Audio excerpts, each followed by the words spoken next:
All right, let's wrap things up today over in Michigan. And I think for what we have talked about multiple times here on this podcast, I think is a good thing. I think this is something that if we're trying to make people go to a regulated market and make sure that they have consumer protections and there are these regulations in place and all that, I think states stepping up and taking some action is a worthwhile cause. And that's what Michigan has done here.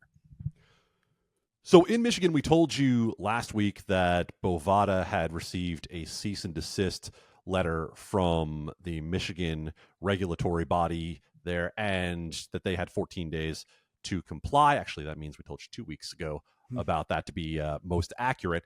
But what happened there is that Bovada, apparently, according to the Michigan Gaming Control Board, complied with the request to go dark in Michigan. We do have some information that some people were still seeing them as an active state as of this morning. So we're asking for clarification on that. But the word we had from the MGCB is that Bovada had agreed to go dark in Michigan. The letter, by the way, if you're asking, well, where did that letter go? If you're talking about an offshore website, that letter was sent to a company called Heart Media that is based out of Curacao.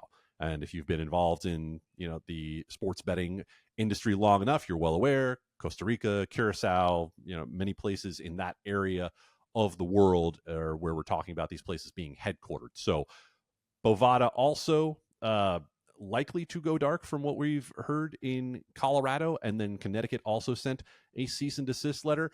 Again, to be clear, this is not a situation where these gaming control boards or regulatory authorities have a clear and obvious path to enforce against an offshore sportsbook, but we have seen that Bovada, at the least, has been willing to comply when it comes to these individual state requests. And Matt, as you and I talked about when we first discussed this with Bovada, when we talk about it being Michigan or when we talk about it being Colorado or Connecticut, Bovada's business is large enough, especially in the United States, that losing those states doesn't really make that big a difference. Now, losing New York certainly did for them, but then there's still a very large market out there for Bovada and the rest of the country, and a lot of that is in states that gaming regulation looks much different. Whether it's California or Texas, those are states with enormous populations, and gaming regulation looks a lot different in those places. So it'll be interesting to see if there is a state or a group of states that would be a tipping point at which Bovada or any other offshore that would be targeted might not be as compliant, but we have not reached that point yet. Yeah, and for every state that Bovada gets kind of ticked off of the list is not only a win for the legal sports books there, Adam, just strictly because Bovada is no longer available. It's also because, again, if you've been around this industry a long time, Bovada is known as a, air quote, if you're watching the video, part of the square book. It's the casual rec better that is betting at Bovada. It's not the super serious guy. And so you would think, in theory, not only is Bovada not allowed in the state, but also might repopulate at least a little bit with some people who are interested in sports betting, but are probably your same game parlay player or your guys that are going in there and don't really care all that much about winning and losing. It's more about just the experience and having a little bit of action down and all that. We know that those guys are super, super valuable to all the sports books out there. And so again, it's kind of a double win, right? Bovada not being allowed, and then also kind of putting some more of those players that are so highly coveted back out there into the ecosphere.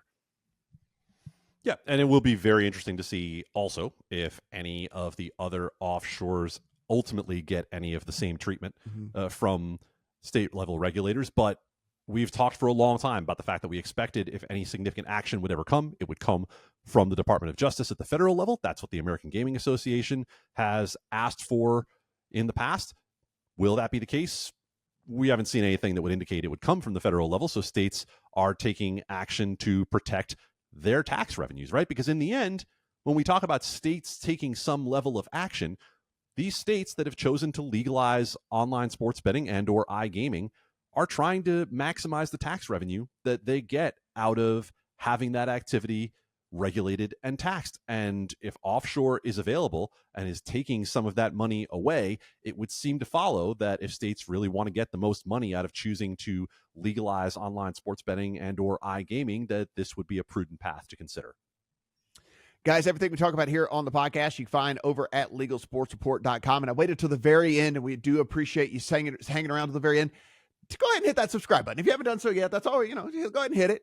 You waited till the end. You heard the whole podcast. I didn't pander to you in the middle or anything like that. So here, you made it to the end. Hit that subscribe button. We do appreciate it. If you want to rate and review, it also helps us climb the charts out there. So do appreciate that as well. If you want to follow Adam on the Twitter machine, at Adam Candee, 2 E's, no Y. You want to follow me because you hate yourself, at Matt Brown M2, Apple, Spotify, Google, all the places that you get your podcast. And if you're seeing this on the video form, go ahead and hit the subscribe button on YouTube as well. For Adam, I'm Matt. Talk to you guys next week.